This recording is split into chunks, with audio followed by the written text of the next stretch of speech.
A team of truth-seekers is on a mission. Scientists, historians, archaeologists, all on the trail of history's enigmas. Searching for the truth behind the greatest mysteries known to humanity.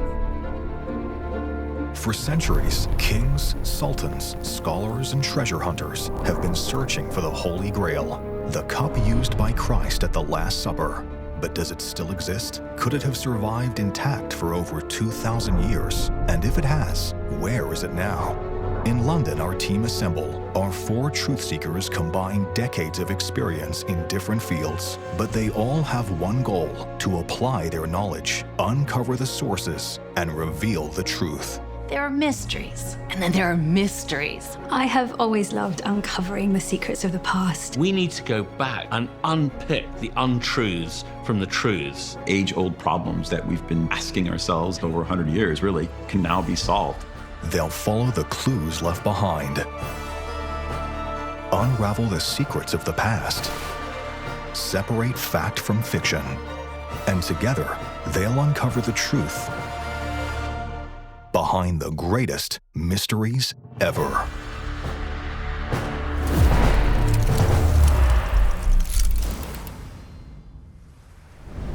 According to the Bible, before his crucifixion, Jesus Christ shared a meal with his 12 disciples in Jerusalem. He gave the 12 apostles bread and wine, telling them it was his body and his blood. He served them with a cup, a grail. For centuries, scholars and treasure hunters have been intrigued by a tantalizing question. What became of the actual cup used by Christ at the Last Supper? And might it still exist? Whether you're religious, you're not religious, it's still a really fascinating story. The Holy Grail is of interest to me above all for all of the different ways people have interpreted it. But they've had very different ideas about what it is and what it means. The hunt for the Grail has lasted centuries. It has led to countless theories and disputed claims of ancient codes and secret societies, of divine visions and occult superstitions. The team's challenge is to find the truth among the myth. I think a lot of people are fascinated by the Holy Grail, or at least aware of its existence. But the truth, the reality behind these stories, is something we really need to uncover. The origin of this hunt isn't in the pages of history or even the Bible. This is a mystery created by literature, by stories. Dr. Fern Riddell is a cultural historian. She studies the beliefs and ideas of the past. She's been looking into the earliest roots of the Grail legend. To understand it, we need to go back to the beginning, to the earliest references we have to the Holy Grail. And that's in the medieval stories about knights and chivalry, Camelot and King Arthur. So we find the earliest references to the Holy Grail in the unfinished poem Percival by Chrétien de Troyes, which is written in the 12th century. This is really when we start to see Europe become fascinated with what is a founding myth of Britain. Chrétien de Troyes wrote several stories about the court of King Arthur. Arthur was a king of legend, a great warrior who defended Britain with his sword Excalibur and ruled alongside a round table of noble knights. Chrétien's last, unfinished poem told the story of a young man named Percival. He set off on a quest, and along the way, he encounters the Holy Grail. The story of Percival is a story of a young man who desperately wants to prove himself as a knight. So he's sent off on this amazing quest. And whilst he's having this incredible adventure, he comes across a castle, and in front of it is a lake or a moat with a man in a fishing boat. This is the person we call the Fisher King or the Grail King, and he's the guardian of these incredible artifacts. The Fisher King invites Percival to stay at his castle.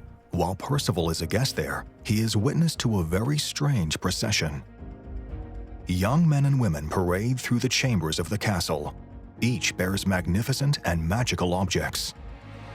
First, a white lance dripping blood, then a golden candelabra, and then a beautiful girl enters, carrying a gleaming dish studded with gemstones. our first glimpse at the Grail. This is the earliest known reference to the Grail. The thing is, it has nothing explicitly to do with Jesus Christ, and it's not a cup at all. It's really more of a platter, a food dish. Chrétien de Troyes doesn't give us a lot of explanation of what these things are, what these artifacts mean, but it's clearly incredibly important and something that holds a lot of meaning to the stories. Not long after Chrétien de Troyes, another French poet wrote his own tale of the Knights of King Arthur. So Robert de Baron, he really changes the story to make it explicitly Christian. So it becomes an object that held the blood of Christ, that was then passed through people before arriving in England. In his telling, the man responsible for burying Christ, Joseph of Arimathea, is given the cup from the Last Supper and uses it to cleanse Christ's body after the crucifixion. He then puts the Grail in Christ's tomb. After the resurrection, Christ appears to Joseph and gives him the Grail for safekeeping. Joseph forms a brotherhood to guard the holy vessel. Eventually, they take it to Britain, to the castle of the Fisher King. That is where the Knights of King Arthur come on their quest. So what Robert de Baron does is he connects the Grail to the blood of Christ, and it makes it this incredibly important object. Now, these were just two of a whole host of Arthurian romances being written in Europe at this time. They're all embroidering it, adding a detail to the legend. There's no definitive version. It's a cultural moment. He's also writing for a European audience, so these stories bond these different countries and different cultures together. This was an era of European crusades, when armies of soldiers and knights traveled across the known world to fight for Christianity. The First Crusade set the tone of the wars to come. After the siege of Jerusalem in 1099, almost the entire Muslim and Jewish communities were slaughtered, thousands upon thousands. There were 7 more crusades to come, and more than 5 million people would lose their lives. Disease was rife, battles were brutal, atrocities were common. So this time, the 11th to the 13th century, is really the time of the Crusades. It's when Christianity is trying to wrestle control of the Holy Land from Jewish and Islamic culture. So the purpose of the Grail stories is to really kind of combat the violence and horrific atrocities that the Crusades are enacting in the Holy Land. It's a way of portraying knights not as marauders who are raping and murdering people, but as these noble, pure-hearted people in pursuit of glorious Christian artifacts. The Grail stories were written for the crusading class. The ruling elite were being called by God to bring Christianity to the Holy Land, and they were given their sons and fortunes to this religious war. It's estimated that only 1 in 3 crusaders ever came back, sometimes fewer. So that's powerful, rich, wealthy warrior men. And it's a way of giving them a place in the world and a holy meaning behind horrific violence. These are the people who are going off to fight in the Crusades, and they want to believe more than anything that what they are saying and what they are doing has a reason, has a purpose. But by the end of the 13th century, as crusades in the Middle Ages came to a close, the popularity of the Grail legends faded. Fashions changed. Renaissance Europe rediscovered the Greek and Roman heroes, and questing knights seemed simple in comparison. By the 17th century, we're getting the story of Don Quixote, a satire about an aging country gentleman trying to revive the days of chivalry. And lots of these old romances are now becoming a parody. The Grail legends were written in a time when Christian Europe was united under the authority of the Pope. The Reformation shattered all that. Wars of religion tore the continent apart. Knights were more murderous than chivalric, and the quest for the Holy Grail was out of touch and forgotten. Protestants weren't keen on relics. Worshipping false idols was seen as a Catholic trait in a religiously divided continent. And so stories like the Grail were perhaps always going to be viewed with hostility in the parts of Europe where Protestantism took hold. But the stories fared little better elsewhere. the Catholic Church was reasserting traditional faith. The Grail, while a deeply religious symbol, didn't have its roots in the Gospels or the early teachings of the Church. So nowhere in Europe is there really the oxygen for these Grail stories to survive. For centuries, the Grail seemed to disappear from the imagination of writers and poets. But time passed and fashions changed, and the Grail myth resurfaced once again. When we hit the 19th century, we get this incredible kind of revival of interest in the Arthurian myths and legends, and that's because it's coming out of the Industrial Revolution. So people have had this huge social change, intense technological advancement, and they want to connect to a purer time. And that time is the court of King Arthur, knights and courtly love. For the first time in hundreds of years, new printings were made of the medieval poems. In Germany, Richard Wagner spent 25 years composing Parsifal, an opera based on the Grail story. In Britain, popular new interpretations of the old legends by the likes of the English poet Alfred Tennyson sold thousands of copies. This was the time of the Empire, Britain expanding its influence around the world. And this heroic, holy version of Britain's past fitted this self-confident age. They also have a young queen on the throne, Queen Victoria. So to make a world in which people are in pursuit of a higher ideal is something Victorians find very attractive. So there is this incredible moment in the 19th century where writers, thinkers, intellectuals, and ordinary people are re-obsessed with not just King Arthur, but the hunt for the Holy Grail. The revival of the Grail legends was a reaction by some against the technological advances of the Victorian era, but those same scientific instincts were then applied to the legends themselves. People started looking for what lay behind these stories. They started looking for the Holy Grail outside the pages of a book. The cup used by Jesus Christ at the Last Supper, in tales told in the Middle Ages, it was hunted by King Arthur and his Knights of the Round Table. But what is the truth behind the Grail? Could it really exist? And if it does, where might modern-day Grail hunters find it? Our team of historians and scientists is examining the evidence. After that long period where they were almost forgotten, the Grail stories were rediscovered in the 19th century. And that coincided with the development of new sciences. The 19th century saw an explosion in scientific understanding across fields, and this included the study of the ancient past. Dr. Karen Bellinger is an anthropologist. She's been on the trail of the 19th century Grail hunters. Archaeology emerged as a scientific field which sought to understand the people who had produced these objects in the past, to put a bunch of objects into context that could tell us a whole story about our human past. Earlier scholars had been known as antiquarians. They were essentially collectors of individual objects. But these new scientists, archaeologists, were not just interested in the beautiful or the valuable. They knew that even a shard of broken pottery could hold a vital clue.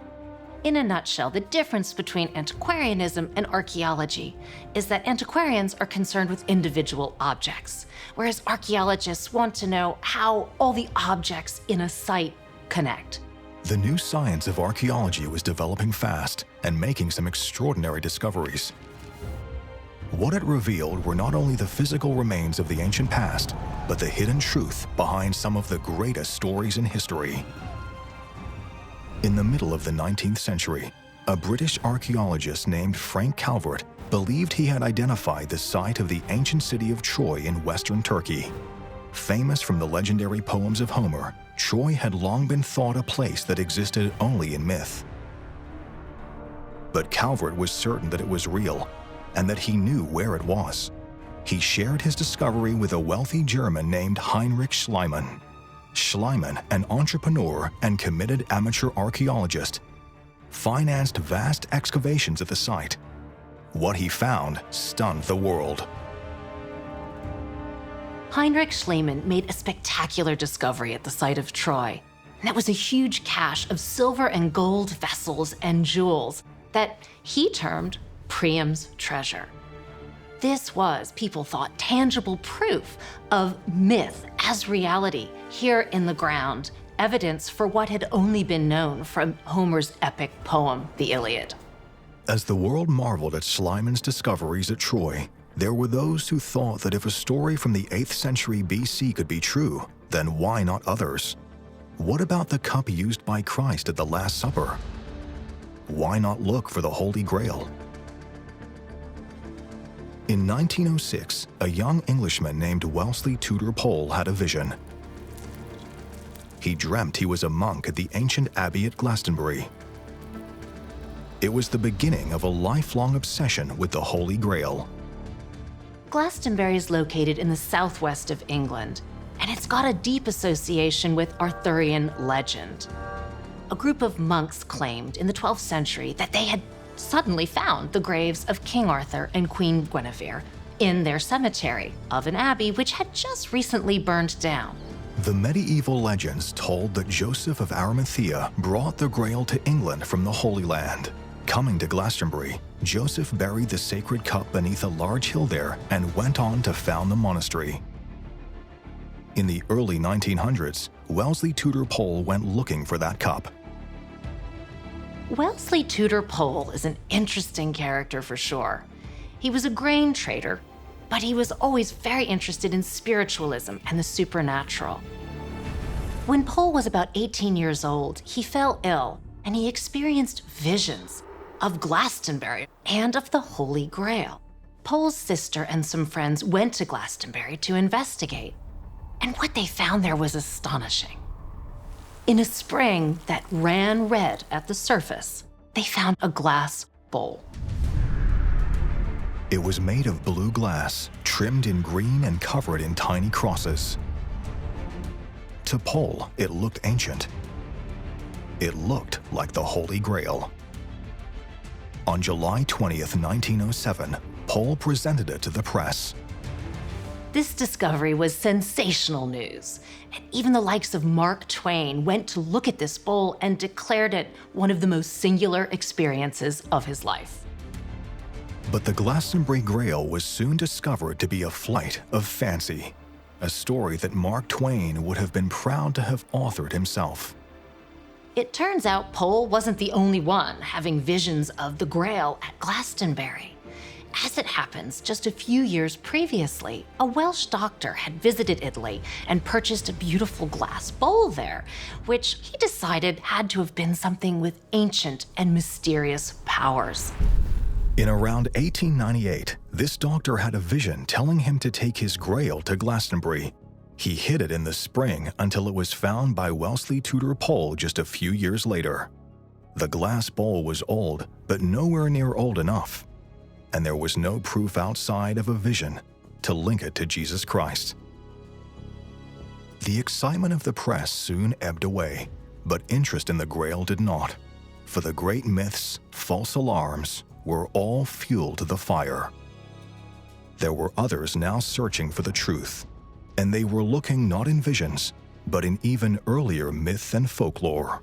Around the time of Pole's adventures in Glastonbury, a new discipline was emerging. It was called anthropology, and it concerned itself with looking at the ways people did things in different ways, in different cultures, at different times. Those practicing this new field of anthropology were immediately interested in the Grail. In 1890, the Scottish anthropologist James George Fraser published The Golden Bough. The book was groundbreaking. It examined myths and religious beliefs from around the world and identified the links between them. In The Golden Bough, Fraser put forth a view in which human beliefs across different cultures throughout time progressed in a single linear fashion, beginning with magic, moving on to religious belief, and finally to the enlightenment of science. Fraser's ideas were extremely controversial. This is the 19th century, and the great and good of Christian Europe were quite incensed at the idea that Christianity would essentially be put on a par with pagan beliefs. Modern anthropologists reject Fraser's theories, but at the time they were hugely influential. Other scholars soon applied Fraser's thinking to the Holy Grail. They wondered if the Grail legends of the medieval era were not the beginning of the story. Fraser's ideas prompted the belief that perhaps ideas about the Grail predated Christian belief systems, so people began looking even earlier to pre-Christian cultures. The Celts were an ancient people who were thought to once have lived across much of Europe, but the spread of the Roman Empire and then Christianity pushed them to the fringes of their former territories. By the 6th century, the Celts could be found only in parts of Britain, Ireland, and northern France. But despite this long history, there is much that is still mysterious about the Celts. The Celts are believed at one time to have occupied most of Europe, but we don't have much information about them, and that's because their enemies tended to hunt them down, and secondly, because they kept oral traditions as opposed to written histories. Some old Celtic tales did survive long enough to be written down in the Middle Ages. Later, anthropologists searched for connections between those stories and the Holy Grail. And they found something. The motif of a cauldron with magical, life-giving properties. The cauldron is absolutely central to Celtic life, both in an everyday domestic sense, but also in a ritual belief sense. So the cauldron is where cooking was done and washing and bathing, but it had sort of a magical effect. The legend goes that the sorceress Carriagwin gifted Bran the Blessed, a warrior god, a cauldron which would resurrect the bodies of dead warriors. It wasn't much of a leap at the time for people to see a link between this cauldron with regenerative powers and the Holy Grail, which was meant to be full of the blood of the redemption of Jesus Christ. But this new science of anthropology was again attempting to place Jesus and the Grail in a European setting. The Celts were a pan-European tribe who had proven contact both in trade and military with the pre-Christian Eastern Mediterranean, but there was no full picture of their belief system or any evidence of whether their life-giving cauldrons developed in a European or wider context. But this just doesn't add up for the Truthseekers. It's groping in the dark, really. It's the hope that new science can solve old mysteries. But something like the Holy Grail defies easy answers. Our team of Truthseekers have looked at what the Grail could be, but the search for the one true Grail continues into the modern era. During the 20th century, new and even more radical ideas emerged. One theory would lead to immense riches. Another would drive a man to his death. And one would win the admiration of a dictator. The Truthseekers have examined the origins of the Holy Grail and the 19th century attempts to apply modern science to the stories. But the Grail has attracted more radical thinkers as well. Archaeologist Dr. Mark Altaweel has been investigating. These are often called pseudo-histories, and while we can certainly pick holes in the theories themselves, I still think we can learn a lot by asking why they came up with the answers they did. Because in the 20th century, the hunt for the Holy Grail became part of a far bigger story, one of the darkest chapters in the history of humanity. From a young age, the German scholar Otto Rahn was fascinated by stories of chivalry and adventure. His favorite was Wolfram von Eschenbach's 13th century poem Parzival. It told the story of Percival, who became a knight and set off on a quest for the Holy Grail. When Otto Rahn grew up, he became convinced the poem had a hidden meaning. He set out to uncover the truth. He became fascinated with that story, that perhaps this Grail existed. One of the things he was quite interested in is, of course, the stories, what were considered once heretical movements or even pagan ideas. Both pagans and heretics, of course, would have been denounced by the church. Rahn knew that at the time, Wolfram von Eschenbach was writing his epic poem in the early 1200s. The Catholic Church was fighting to suppress one particular heretical sect in the south of France. They were known as the Cathars. The Cathars believed that there were actually two gods, one good and one evil. To the Catholic Church, this was heresy. The Pope launched a crusade to wipe the Cathars out. After more than 3 decades of fighting, in 1244, the last of the Cathars retreated to a mountain fortress. They were pinned down into their last stronghold, and 200 Cathars were literally burned for their beliefs, their heretical beliefs. But there was rumor that some actually escaped, and with them came these great treasures that they saved. In 1933, Otto Rahn published his first book, Crusade Against the Grail. It told the story of the fall of the Cathars and the escape of the Holy Grail. He believed that hidden among the treasure was the Holy Grail.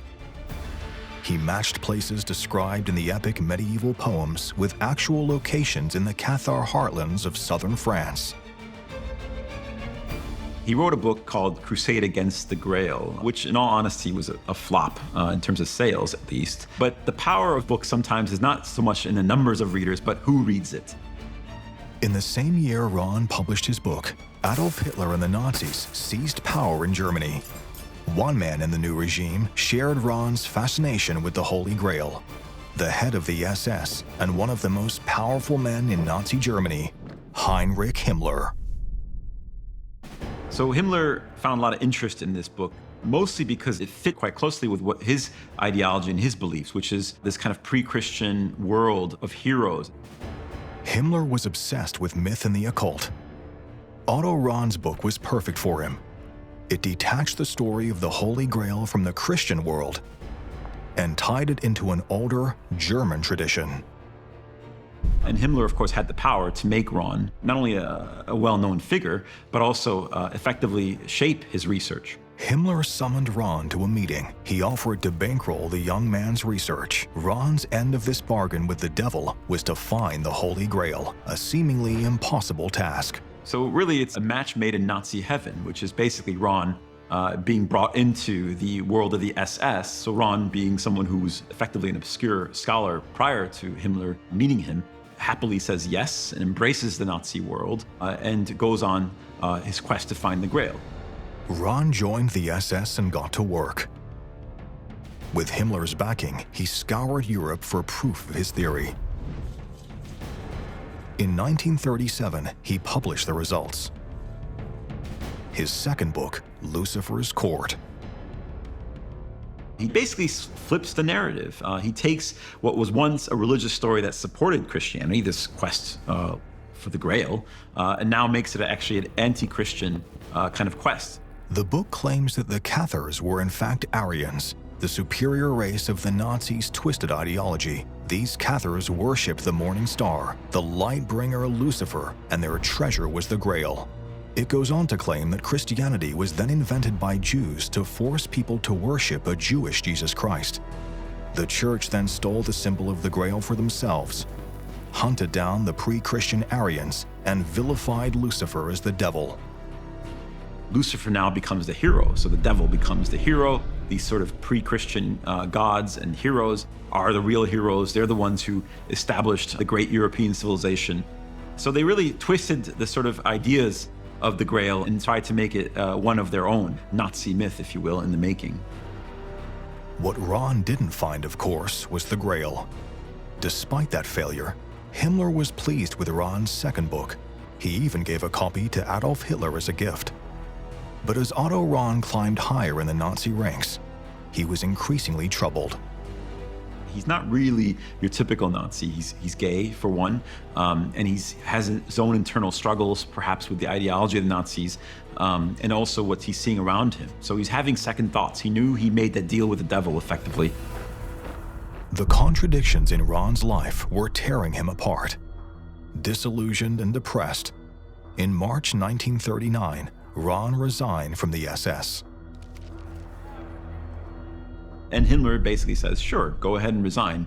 But resigning from the SS is like resigning from the mob. You don't really resign. So not surprisingly, a few months literally after he resigned in 1939, he was found dead on a mountaintop. But one thing we do know is that neither Rahn or the Nazis, for that matter, were successful in finding the Holy Grail. But the Nazis were not the only ones to have hunted the Grail. And the Cathars were not the only people suspected of hiding it. The Grail's foundations as a story is so ambiguous. Different groups can pick the part they want to believe, the part they want to pursue. So for the Nazis, it could be a symbol of a pre-Christian world and be searched for in the shadows of a pagan past. But for others, it only made sense to search for it in the very heart of ancient Christianity, in Jerusalem itself. The Knights Templar was a religious order of warrior monks. Founded in 1120, their headquarters in Jerusalem was only a short distance from where Christ was entombed. The story goes that the knights went digging beneath their temple, searching for ancient artifacts. There, hidden deep within the earth, they thought they had found the Holy Grail. Later, when the Knights Templars' order was suppressed by the Catholic Church, their treasures, including the Grail, were apparently hidden. A lake in Poland has been suggested, or a chapel in Scotland, or even in North America. There's no real proof, of course, to link the Templars to the Grail. They were a military organization, not really interested in such things. But there is one theory which manages to incorporate all of this: the Cathars from Otto Rahn. The Knights Templar and the idea of a secret history behind the Grail. In 1982, the book The Holy Blood and the Holy Grail was published. It outlined a new theory about the Grail, one that remains famous and controversial. The authors of the book claim to have revealed an ancient conspiracy, a secret so dangerous that countless had died to protect it. The book's theory was that the Grail was not in fact the cup used by Christ at the Last Supper. Instead, it was Mary Magdalene's womb. The Grail was a metaphor for Mary, the vessel in which Christ's child was carried. So the book The Holy Blood and the Holy Grail was basically a story about Jesus marrying Mary Magdalene and then going off to France, to Europe, escaping the Holy Land, and having children, and eventually establishing a dynasty that becomes the French rulers. This secret was kept safe through history by a mysterious ancient society called the Priory of Sion. The Holy Blood and the Holy Grail claimed that the Catholic Church spent centuries fighting this order, suppressing the truth to prevent the descendants of Christ from threatening the Pope's power on earth. But it was all an elaborate hoax. According to the book, that's why the Cathars in France were wiped out and the Templars suppressed. They were both guardians of the Grail. But it's a conspiracy theory version of history, based on innuendo and imagination, an outright forgery. The Priory of Sion was not an ancient order at all. In fact, it was founded in 1956 by Pierre Plantard, a draftsman and forger. The problem with this story is, of course, the story was fabricated. Pierre Plantard literally made this story up and put documents in the library for them to be found, which eventually those documents formed the basis of the book. Plantard hoped to create a new history, an ancient and secret order of chivalry with him as its modern heir. He had no idea how his hoax would develop. When the authors of the Holy Blood and the Holy Grail picked up Plantard's ruse, it became part of their modern legend. The secret history of the world's greatest lost relic. And the myth only grew. This later, of course, became the inspiration for the blockbuster novel and film, The Da Vinci Code. And while it may seem a more suitable subject for a novel, its popularity, and that of other conspiracy theories about the Grail, tell us something. It tells us about our hunger for hidden truth. It tells us that the quest for the Holy Grail is still one that we find alluring to this day. These conspiracy theories of heretics, warrior knights, and underground societies make for alluring stories. But have they missed the truth? The only real evidence supports the existence of the Grail in Jerusalem, centuries after the crucifixion of Christ. 2,000 years have passed since the time of Jesus Christ, but the hunt for the cup he used at the Last Supper before his crucifixion continues.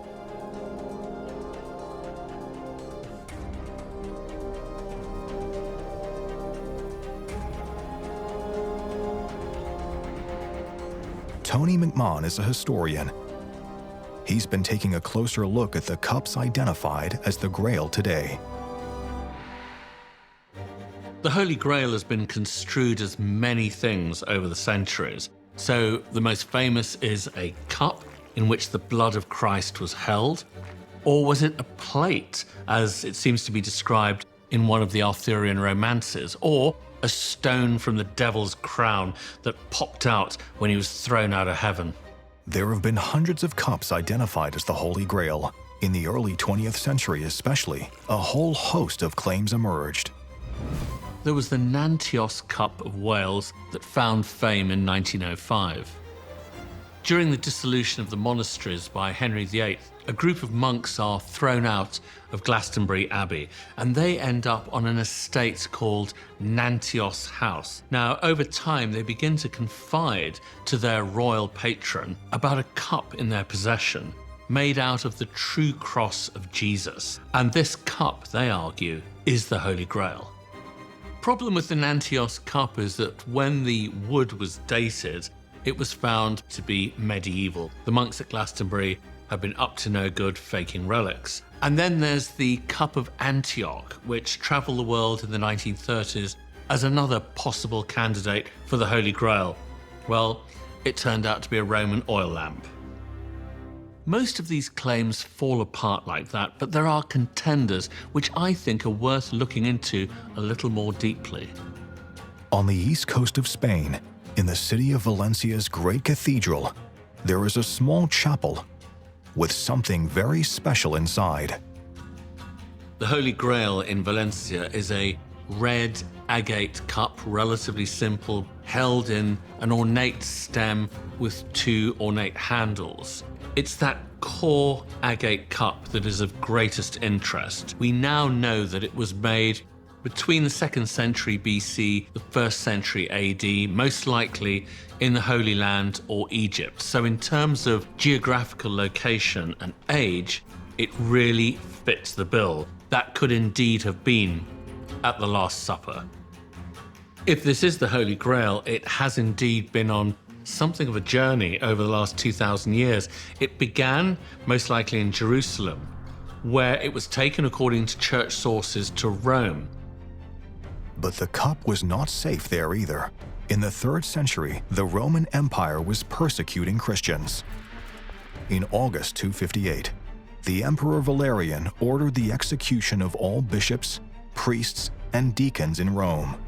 The Pope at the time, Sixtus II, was quickly captured and executed.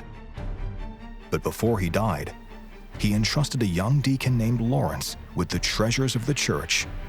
Knowing that relics like the Grail were no longer safe in the city, Lawrence saw to it that they were smuggled out. It's said the Grail was then taken to Lawrence's home in Spain. There it remained for hundreds of years, until a new threat emerged. The early church undoubtedly thought that the Holy Grail was safe. But then in the 8th century, Spain is invaded by the Moors from North Africa, who are not Christian.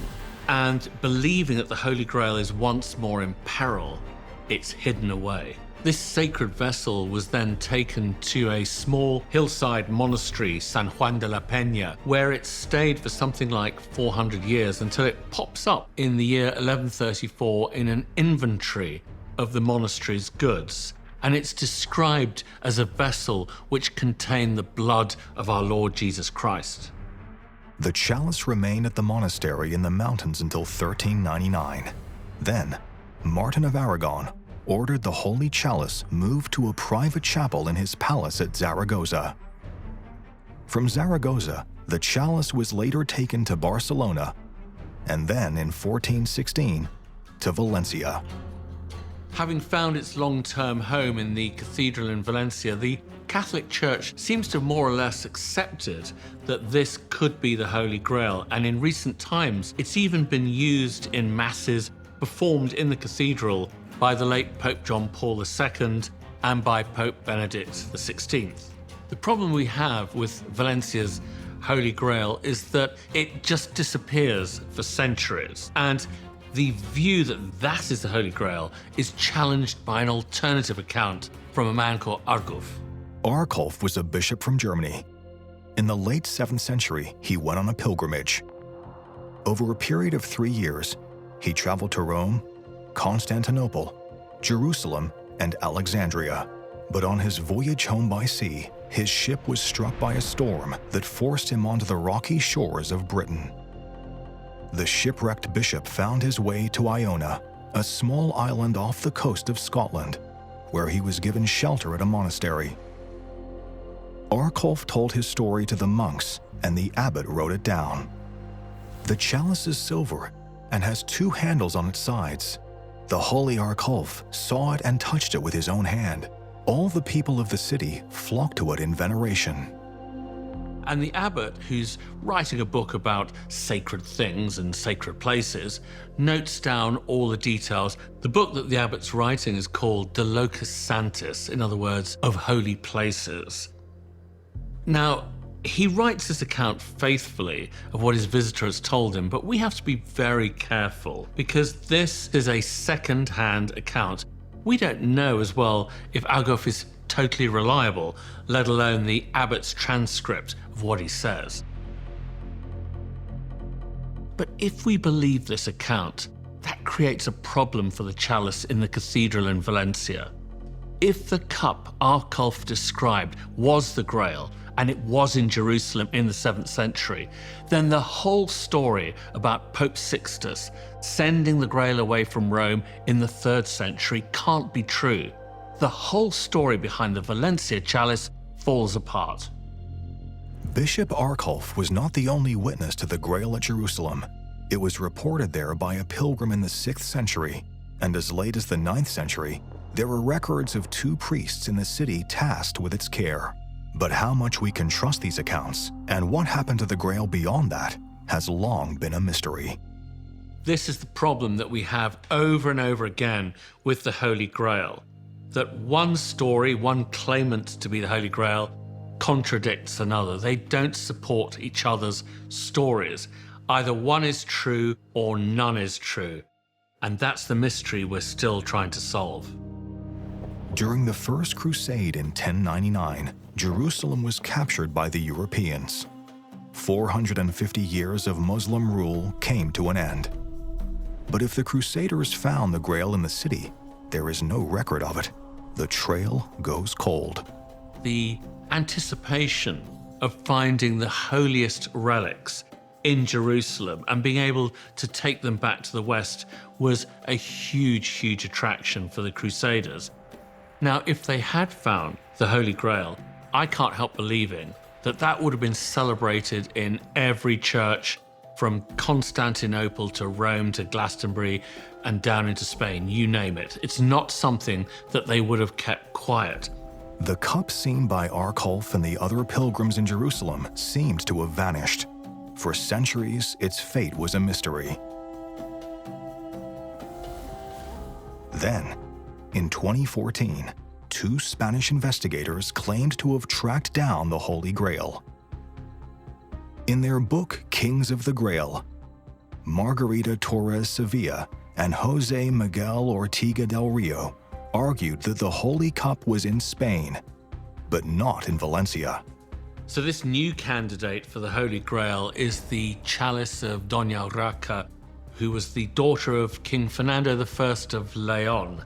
Now, it is 2 onyx bowls, essentially, one this way, one that way, and it's encrusted in jewels, in gold, an absolutely sumptuous piece of medieval reliquary.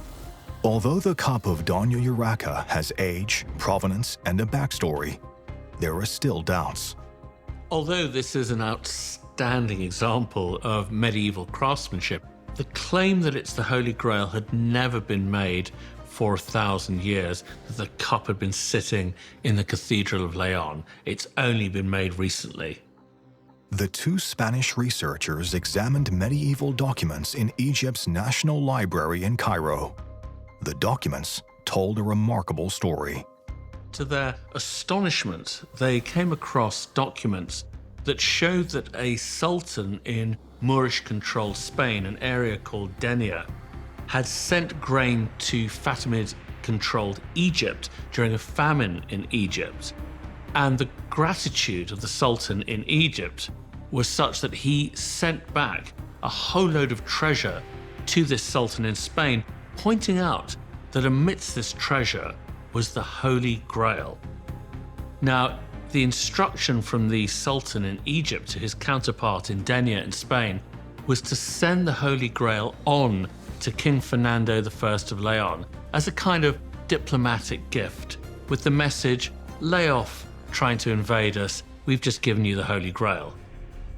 And in Lyon, the Grail supposedly remained, hidden in plain sight, its true identity concealed in gold and jewels to protect it. The claims of the two Spanish researchers made headlines around the world. And from the evidence our team of Truthseekers have collected, Tony feels their claims have some merit. Of all the theories, it's the cup in Leon that does it for me, because the cup would have been in the Holy Sepulchre, that most sacred of churches, that is then sacked by Al-Hakam, who levels the Holy Sepulchre to the ground and takes all the booty, and you can bet he took the Holy Grail. It ends up with another sultan in Egypt. And that sultan then sends it, as we said, as a diplomatic gift to the King of Leon. So the idea of the Grail ending up in that part of the world, a part of the world that's very sacred to medieval Christians, and having been gifted by somebody who got it off a man who'd leveled the Holy Sepulchre, which is more than likely where it was, I'm seeing the Leon connections as being very strong. The Holy Grail continues to convince, confound, and intrigue us, just as it has done in the past. Whatever the Holy Grail is, whether it is a cup or a stone or a plate, it's what that term means to us.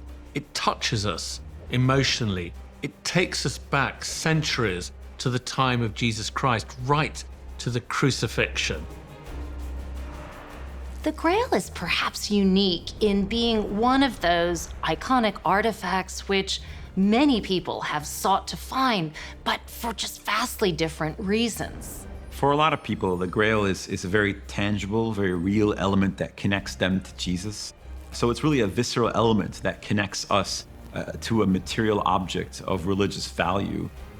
And that's why it's endured. From the Knights of the Round Table right through to the present day, the search for the Grail is the search by us flawed humans for something pure, something that's perhaps impossible, but something that we can't help but look for, to touch the divine.